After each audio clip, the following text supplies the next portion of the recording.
Well, we're in week 3 of our series, A Better Way, A Better Way. And this week I want to look at a better way to greatness, a better way to greatness. And here's why this is so important. If you haven't joined us in reading, you can get a digital copy. We're only in week 3. Don't stop. If you kind of dropped out a couple days, that's all right. No one's taking it. We're not going to grade you on this. We're just trying to lead you to blessing. And so I want to encourage you, pick it back up, continue to read it. You can go online, get a digital copy and follow along with us. But I encourage you, pick it up, keep reading, because this week we're going to talk about greatness. Who wants to be great at life? That was a trick question because I just wanted to see how many of you would receive it already.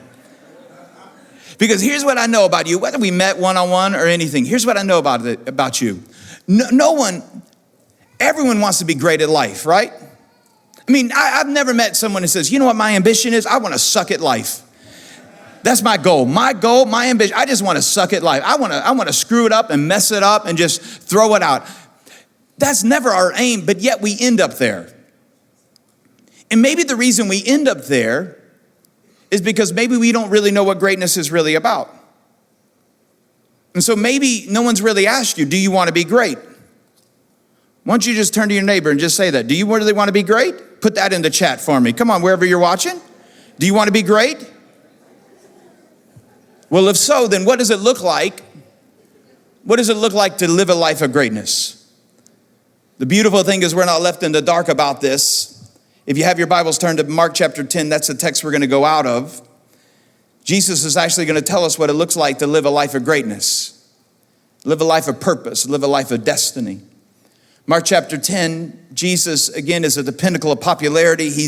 People are following him by the throngs, and the disciples see this. And the disciples, they're feeling a little bit like influencers, like popular influencers. I mean, everybody's following Jesus, and they want to get a little bit in this. They want to be great like Jesus is great. And so they go to Jesus, and two of the disciples ask a question. Here's what they say. James and John, the sons of Zebedee, they came to him and said, "Teacher, we want you to do for us whatever we ask." That's a big question, isn't it? We're not even going to tell you what it is first. Jesus, would you just do whatever we ask? Because we heard God can do the impossible. So why don't you do the impossible? Jesus, we're believing. So why don't you do whatever you ask? And I love Jesus. I think he kind of smirks a little bit. And he says in verse 36, well, okay. What do you want me to do for you? What do you really want then? What are you really after? And they replied, let one of us sit at your right hand and the other at your left. And we're not going to be picky. You can pick who you want, but just me and my brother. One of us is on the right, one of us on the left. Jesus, when you enter into power, when you enter into glory, when you get to the position of power, we want to be great like you're great. So when we get there, when you achieve what you're going to achieve, will you make sure that we have power, we have authority, that everybody knows we're great? Because we want everybody to know how much we've achieved. We want everybody to know that we've crossed the ladder, that we've got to the point where people look at us and go, wow, you made it. You're at the top of the org chart. You have the seat at the table. You finally arrived. So Jesus, when you arrive, make sure we arrive with you. We want power, we want influence, we want authority. We want to prove we are great. And so Jesus, let it happen. You got all power, you can do everything. And walking with Jesus inspired them. Don't miss this. Walking with Jesus actually inspired something deep within them where they saw his greatness and they now had a desire for greatness. When you walk with Jesus, the more you walk with him, there's going to be a desire within you for greatness. It's going to be there. And so there, Jesus, make us great. Give us power, give us authority, just like the world. We want it. We want it. And Jesus looks at him and he says, you don't know what you're asking. You don't understand greatness. You don't understand what you're asking. Can you drink the cup I drink and be baptized with the baptism I'm baptized with? Now, right preceding this, Jesus just told him, I'm going to Jerusalem. And when I get there, I'm going to be betrayed. I'm going to be mocked. I'm going to be beaten and I'm going to die. That's what he just told them. And they're saying, well, Jesus, we can do this. And he looks at him and says, can you really do what I'm asking you to do? Because the way that I'm going to be great is I'm going to die. The way that I'm going to prove my greatness is by surrendering. The way that I'm going to achieve victory is through death. Jesus, that doesn't seem like the way the world defines it. And Jesus says, I know, I'm giving you a better way. I'm giving you a better way. Are you willing to do that? And they looked at him and said, we can, they answered. And I think Jesus once again kind of shakes his head. And he said to them, you will drink the cup I drink and be baptized with the baptism I am baptized with, but to sit at my right and my left is not for me to grant. These places belong to those for whom they have been prepared. And right when he's saying this, the other disciples come in eavesdropping. You ever heard anybody eavesdrop on a conversation? They're kind of eavesdropping in, and it says when the 10 heard about this, they were indignant with James and John. They were going, that's not fair. No. Jesus, if there's promotion, then promote me too. Jesus, if greatness is about achievement, then make me great too. Jesus, I want it. Don't put those bobos up there. No. We're better than they are. Jesus, we can do this. We want to be powerful. We want to be great. We want the whole world to know how great we are. And Jesus, in verse 42, it says he called them together. Literally in the Greek word, it means he said, time out. We got to have a talk. And he brings his disciples in and he says, I got to share something with you. He says, you know that those who are regarded as rulers of the Gentiles, that means those who don't believe in God, trust in God. They lord it over them. He says, in the world, it's dog eat world. That those who are powerful are going to do everything they can to have more power. That those who have authority are going to do everything they can to have more authority. And they're going to use their authority, they're going to use their power to get what they want. And the disciples, I think, are shaking their head going, yeah, Jesus, that's why we want power. We want to get what we want. We want to be in a position where we tell people what to do and they do it. We want to be in a position where we can control the situation, Jesus. We want to be in a situation where people look at us and go, wow, there's somebody. We want that, Jesus. And he says, and you know how their high officials exercise authority over them? How they use their authority to control people and situations? That they go, this is my way or else. And the disciples are like, yeah, Jesus, we want that. We want to be able to tell people, they're wrong. And they listen to us. Like Jesus, we want to go on Fox News and tell everybody that watches CNN that they're wrong. And we want to go on CNN and tell everybody who watches Fox, they're wrong. We want to stand up and we just want to tell everybody they're wrong and our way is the right way and our way is the best way because we have the authority to do what we want to do. Jesus, come on, we want this. Verse 43, Jesus says, not so with you. Not so with you. I got a better way. A better way. Shout a better way.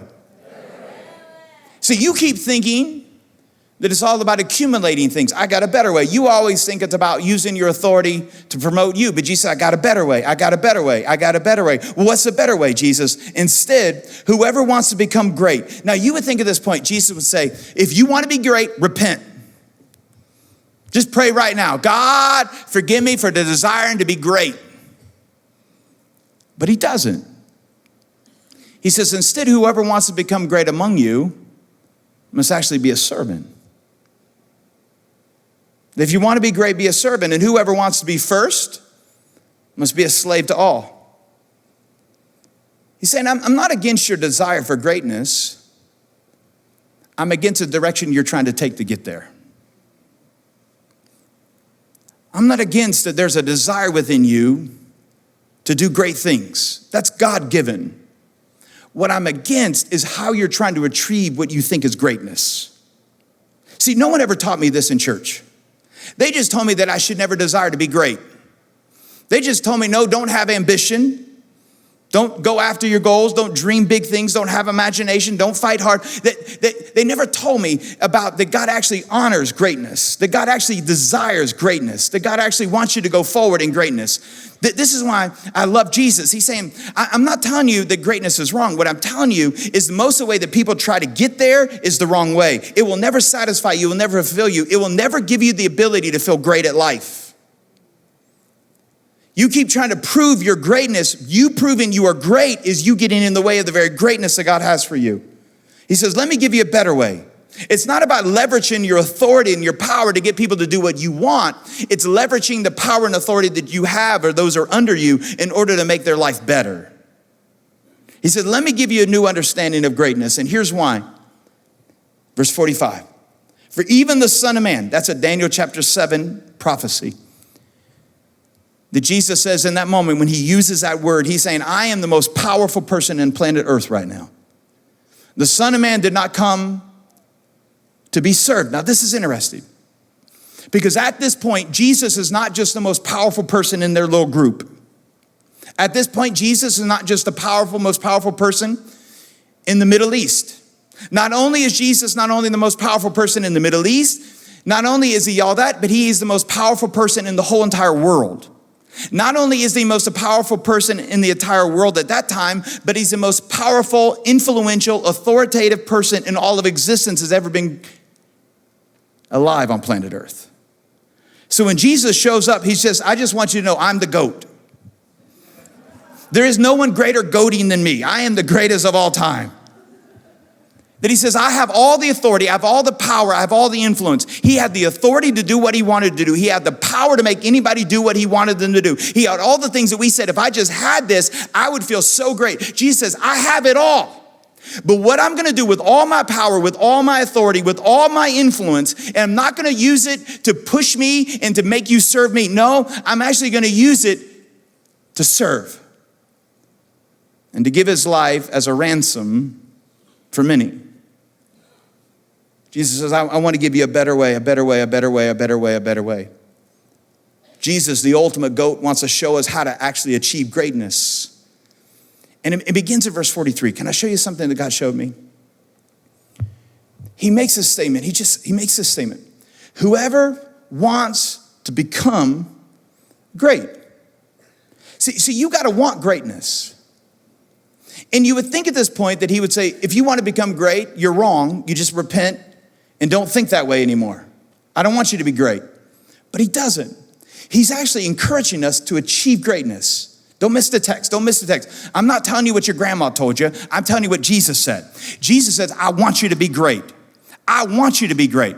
I'm actually designing you. I want you, and I'm encouraging you to try to achieve greatness. He doesn't correct their desire. He's trying to get them on the right destination. When God begins to speak into your life, there's going to be a desire for greatness within you. There's going to be a desire for a destiny within you, purpose within you. There's going to be a desire to rise up above what you are in. That's not of the devil. That's of the Holy Spirit who's trying to get you to the next level that he's trying to take you. But in that moment, there's going to be a desire within you that says, hey, do I want to really become great? Do I really want to become great? Not by my standard, but by God's standard.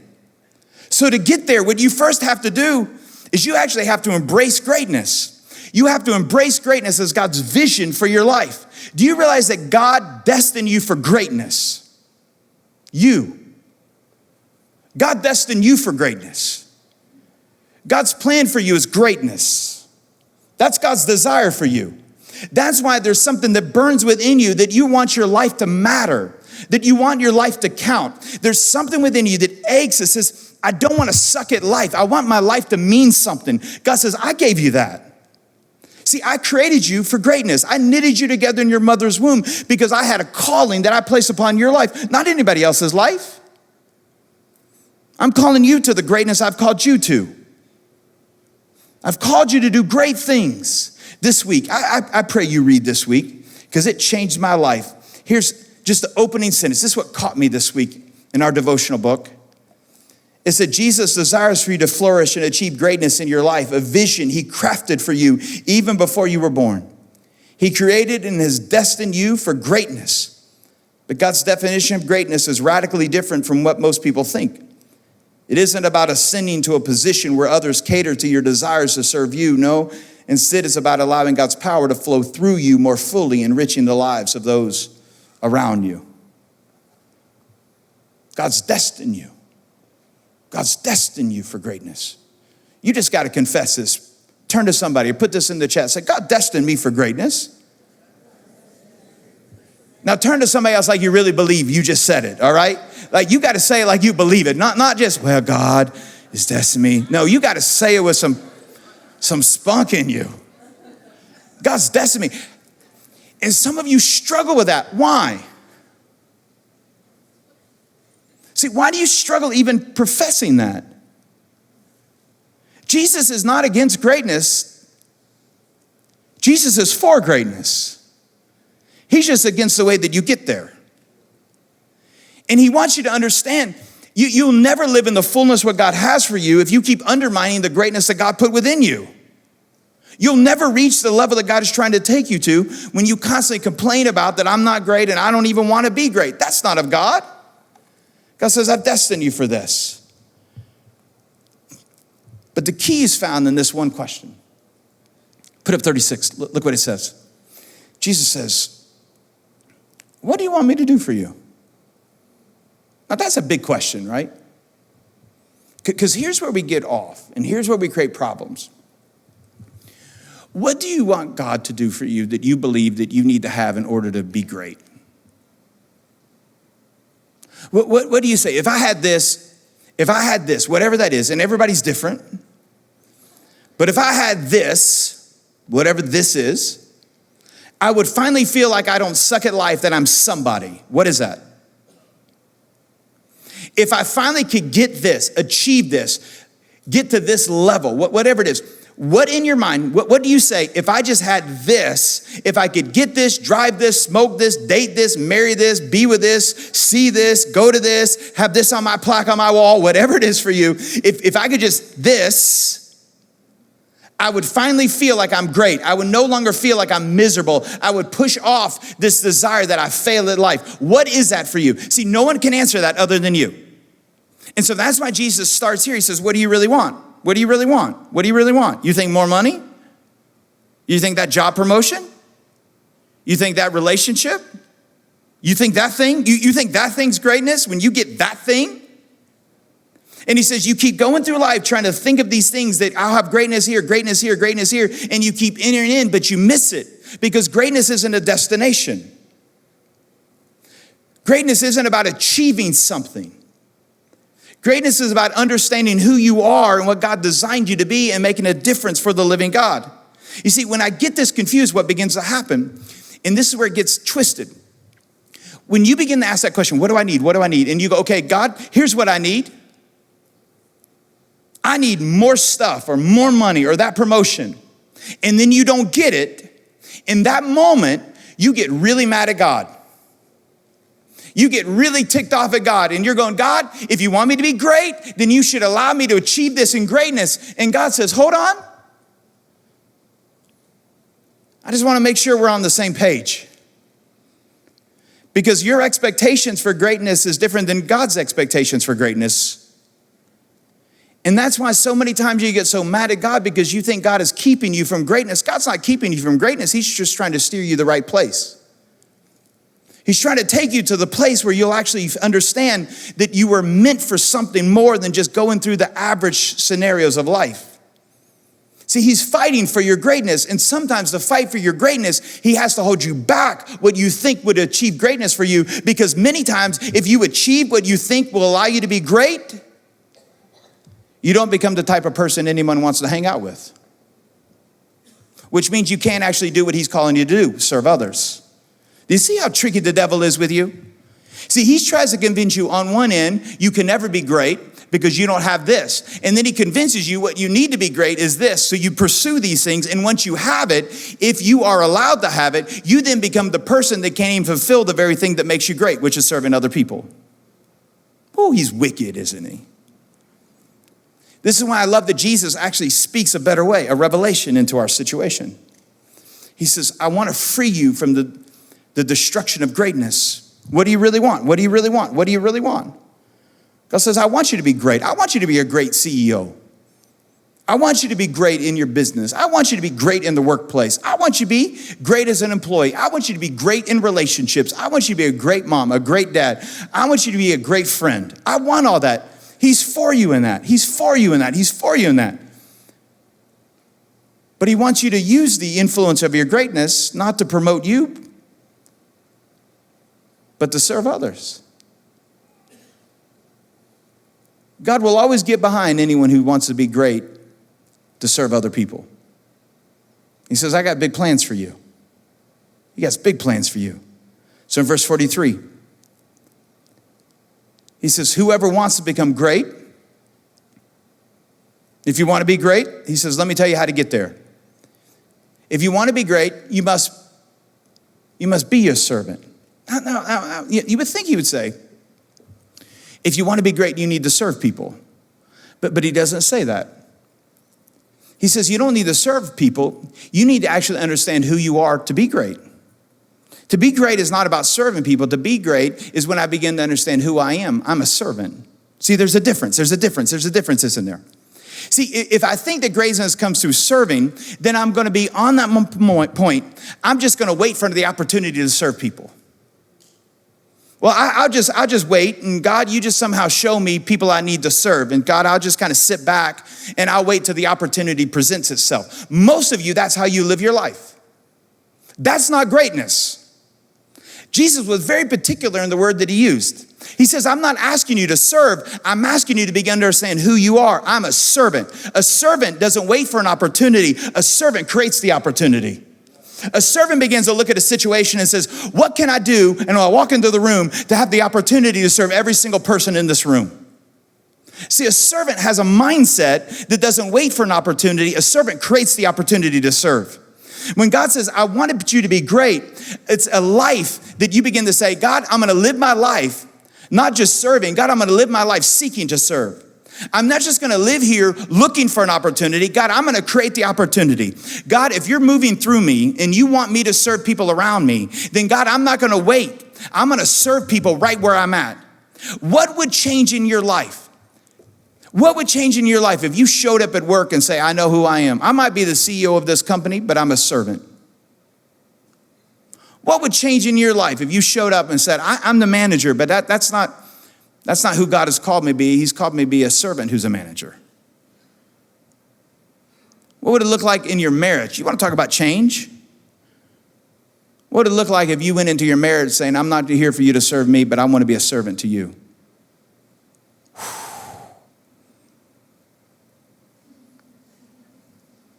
That would change everything. Jesus says, I want you to live with the mindset. It says, I want to be a servant. See, the greatest temptation in your life and my life will be, well, what about me? What about me? What about me? What about me? What about me? Asking the question, what about me, is what keeps you from actually being all God's called you to be. The question, what about me, destroys family, it destroys marriages, it destroys churches, it destroys movements. It's destructive. Because God says, if you know who you are, you'll know what to do. I'm calling you to be a servant because I see great things through you and I want to move through you. And the way that I'm going to move through you is when you actually begin to seek to serve, when you actually begin to go out of your way. So instead of saying, well, what about me? What about me? What if you started asking, God, how do you want to work through me? Now that's a different question, isn't it? What would happen if you went into a relationship instead of saying, well, what about me? What about me? What if you went into that relationship thinking to yourself, God, how can you work through me to serve this person you put me with? God, how can you work through me in the job that I'm at?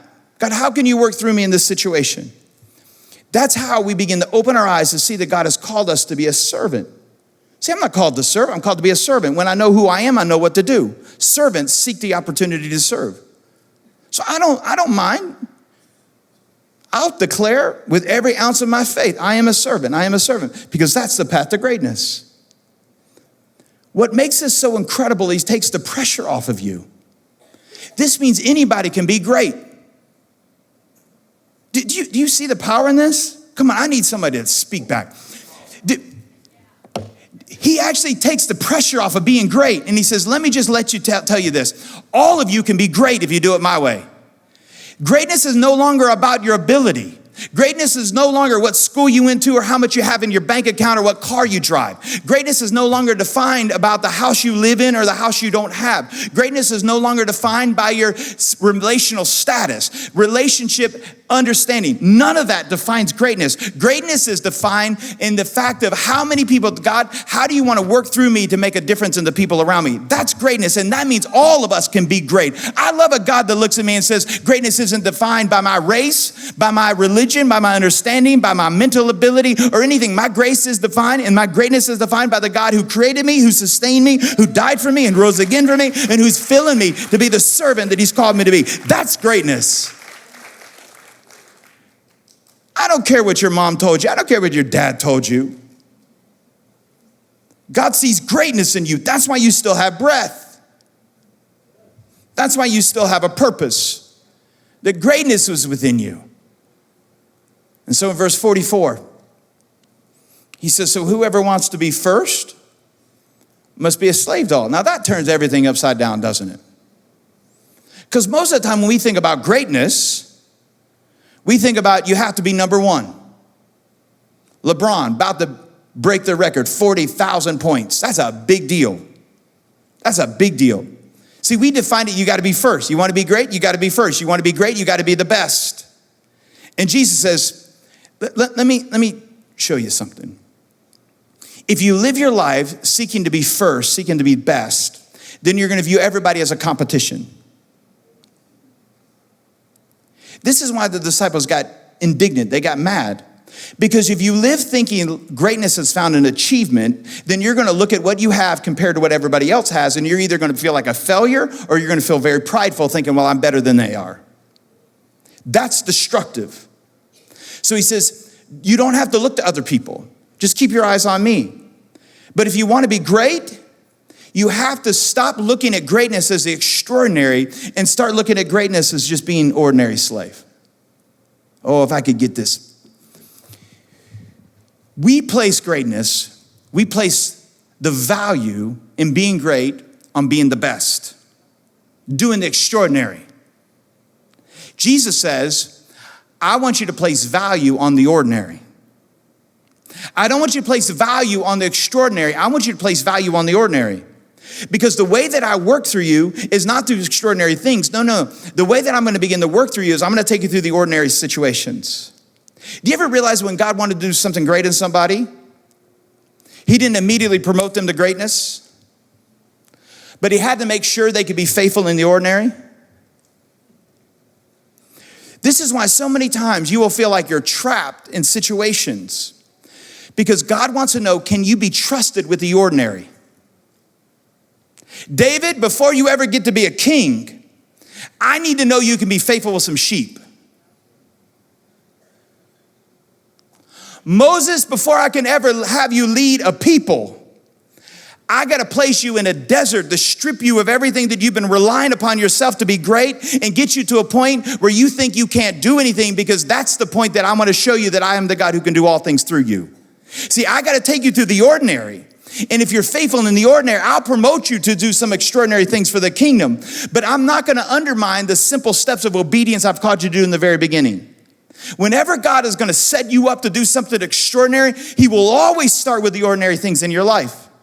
Because he wants to know, are you faithful in this? Because if you're not faithful in the ordinary, do you really think you're going to have the faith to do the extraordinary? See, this is the challenge. He says, I want you to be good at the ordinary. I want you to be good at the ordinary things. Day by day, I want you to be faithful. Day by day, I just want you to be faithful. Day by day, I want you to pursue me. Day by day, I want you to trust what I can do through you. Day by day, I want you to go out and understand I'm a servant. So God, work through me to serve the people around me. I want you to do it day by day by day by day by day. And when you do, when you're faithful in the ordinary, I will set you up to do some extraordinary things. God always will start here. Always will start here.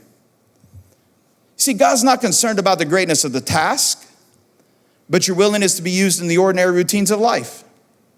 That's what God is concerned about. I've only had to rebuke my mom 2 times in life. That's it. My mom has rebuked me thousands of times. That's what mamas do. But I remember one time I was in a conversation with my mom, and we were there, and somebody asked her, well, what did you do for a living? And Mom kind of dropped her head and she says, I was just a stay-at-home mom. That's all she said. And then she kind of walked away. And I went over to her. I said, stop. You weren't just a stay-at-home mom. No. You were a lawyer. You were a doctor. You were a healer. You were an inspirer. You were a UFC referee when my brothers and I would get into a fight. You were a world changer. You spoke life into us. You raised up 3 kids who were kingdom changers and loved Jesus and pursuing him. You just didn't stay at home and do nothing. No. You prayed for us. You poured into us. You stayed faithful to my father. You stayed faithful to us as kids. You stayed faithful day in and day out, morning by morning by morning by morning by morning. You never stopped the grind. And Mama, I'm telling you, thank you that you didn't stop, because you made a difference in my life. And I can get up with a mic every single week and proclaim the greatness of the living God because of what you poured into my life. Don't you dare let the devil tell you you're nothing but a stay-at-home mom. You see, it's the ordinary. It's the ordinary. And then I had to get on her this week. This week she turned 75. Happy birthday, Mama. She turned 75, so I took her out on a date. Just me and my mama. I took her out on a date. And we went out, and 3.5 years ago, she had a stroke. And she struggled recovering from it. And then they diagnosed her with Parkinson's disease. One of the hardest things in my life is believing by faith God can heal instantly. Praying faithfully every day that God would heal my mom, believing it, but trusting that he can do whatever he wants to do when he wants to do it. And so I'm sitting there, we're one-on-one, we're having breakfast.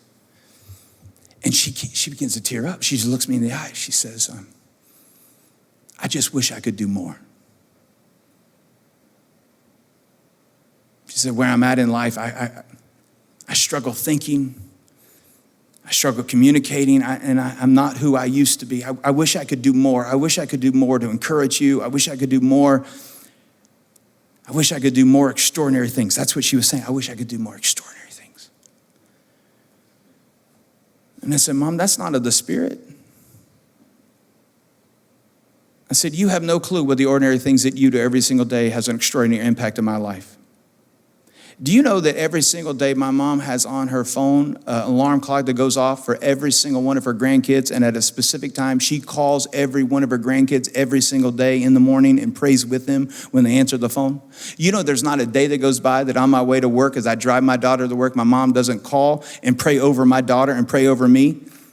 Every single day. Every day. That's ordinary. But man, the power of God gets a hold of that and does something extraordinary. What God could do through the ordinary, you have no clue. You have no clue what God can do through the ordinary. If you would just be faithful in the ordinary, God will show up and say, let me now anoint it to do extraordinary things. That's how God works in your life. Don't place value on the extraordinary.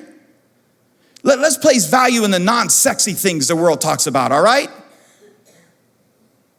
Let's place value on, hey, you showed up every single day and to continue to love her.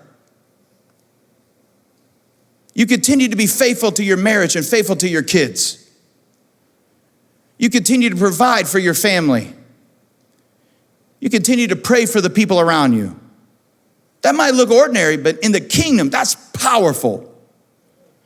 Don't you despise the days of small beginnings, because that's where God begins to lead you into the extraordinary. Yeah, it might look ordinary. But you have no clue what God does when he anoints it for the extraordinary. So you keep doing what God has called you to do, even in the mundane, average, day-to-day, no nonsense kind of craziness of life. Because God says, when I show up, that's when I make the difference. That's the power. But to get there, write this down. To get there, you got to live a better life. To live the better life, to live the better life of greatness, you have to take your eyes off yourself. Jesus says, if you want to be great, you got to take you out of the center of it. You can't be full of you and expect God to move through you. You got to get out of your own way. The greatest enemy to your destiny is not your ability. The greatest enemy to your destiny is your availability. It's just making yourself available to God. And so what happens is we go through life and we get in situations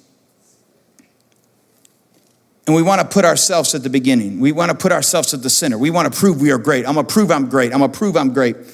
And to prove we're normally great, what we normally do is say things like this: I accomplished, I did this, I accomplished this, I went to this place, I did this, I. You see what it's all centered around? What? I will not get you to the place of destiny. You got to take your eyes off of you. But here's what happens. So we go, okay, I'm going to take my eyes off of me and I'm going to put it on other people. Don't do that. Because other people will hurt you. Other people betray you. Other people will not appear worthy enough to serve. All the time. Don't put your eyes on them. Because as soon as you begin to take a step of faith, I'm just warning you, here's what's going to happen. When you begin to say, God, you've destined me for greatness. I'm going to begin to serve you. I'm going to begin to serve you to serve them. Serve you to serve them. And you take a step. When you take a step of faith, here's what will happen. The devil will begin to remind you of all the things you can't do. And he'll do it in such a subtle way that you'll actually think it's God speaking to you. So you'll say things like this: I can't do that. I'm not smart enough. I'm not godly enough. I'm not talented enough. What if they ask me a question that I don't know the answer to? What if I hand out an invite card and somebody asks me about the Trinity? I don't know anything about the Trinity. I don't know how to explain this. I don't know enough. So I'll wait till I know enough till I can comprehend. Hold on. I is still on you, isn't it? See, for a long time, I thought that to be humble meant that I had to talk about my weaknesses and my failures. That's not humility. That's pride in reverse. Some of you are good in pride on this side. I can do it. I can do it. I can do it. Some of you are really good on pride on the other side. I can't do this. I can't accomplish this. Even though I know God's called me to it, I can't. Your eye is on you. But it's never been about you. It never will be about you. Never. It's never about your ability. It's never been about what you can accomplish on your own. So many of you think what's keeping you from living in your divine destiny is your weaknesses. No. It's not your weakness. It's your strength that keeps you. That God says, in my economy, if you'll come with your weakness, I will make you strong. But if you boast in your strength, I will make you weak. And so we come to God, and for so long, I thought humility was, well, I can't do this, and I'll just wait, and God, I can't accomplish any of those things. And I focus on my inability and my weakness. And I talk myself out of what God's trying to talk me into. And I wonder how many of you have talked yourself out of the very thing that God's trying to talk you into. This is why Jesus says you can't focus on you if you want to achieve what I'm asking you to do. So where do we focus? Oh, this is where it gets good. Look at verse 45. For even the Son of Man did not come to be served, but to serve. He says, the whole reason I'm about to go to the cross and die for you is I want to give you what you need in order to achieve what I've called you to achieve. I want to serve you and to give his life, to give you as a ransom. That word ransom, if you have your Bible, circle that word ransom. That word ransom is so powerful. The word ransom means that you are impossible to do what God has called you to do, but God is going to give you the ability to actually do it. Then when Jesus shows up, he says, I'm trying to get you to see what greatness is about. Greatness is not about you focusing on you. Greatness is not about coming and saying, well, I can't do that because I don't have the strength to do it. I can't do that because I don't have the ability. I can't do that because I don't know enough and I keep failing and I keep struggling. And Jesus says, it's not about that. I don't want you to keep your eyes on them. I don't want you to keep your eyes on you. I want you to feast your eyes on me. I've ransomed you, which means I've given you everything that you need in order to be great. Everything you need to be great, you already have. What if you begin to flip the whole thing and say, he already gave it to me. He already gave me the strength that I need. He already gave me the power that I need. He already gave me the wisdom I need. He already gave me the breakthrough that I need. He's already given me the purposes that I need. He's already blessed me in the very thing that I need. And I'm gonna stop talking myself out of the very steps that God is trying to lead me into, because I'm my worst enemy. But I'm gonna begin to stand on the strength of who God is and what he said for me. Jesus, when you died for me, you already provided for me everything that I need. Everything that I need has already been taken care of. Everything that you need has already been provided for you. You never live in the deficit anymore. Jesus says, I ransom you from that. I ransom you from that. You just got to receive what I've poured into your life. You have to begin to say, I receive it, I receive it, I receive it. You see, when you shout, when the devil comes to you and says, I can't, don't let him stop on I can't. Don't let him stop there. I can't be great.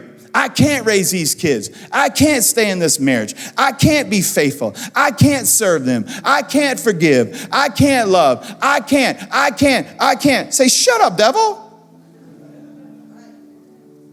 You can confess it. I can't. But keep preaching the sermon. I can't. But I know the God who can.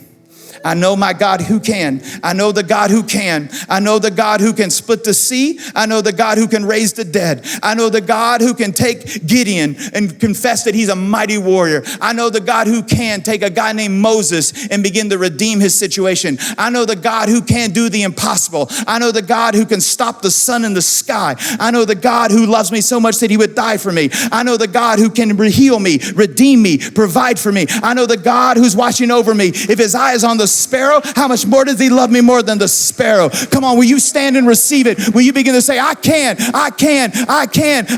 through Christ who strengthens me. I can through the one who has empowered me. I can through the one who will give me hope. I can through the one who will give me the words to say. I can through the one who will give me the wisdom that I need. I can't, but I know the God who can. And if he did it then, he can do it now. And so God, come on, pray with me all across our locations. God, I want to thank you that you're the God who can. God, I can't, but I'm not stopping on I can't. I'm reminding myself of the God who can. And so, Jesus, I receive it. If you died for me and rose again for me, then you can do all things through me. So I receive by faith that you are faithful and that you are good. I receive by faith, just right now. Jesus, I receive you as my Savior.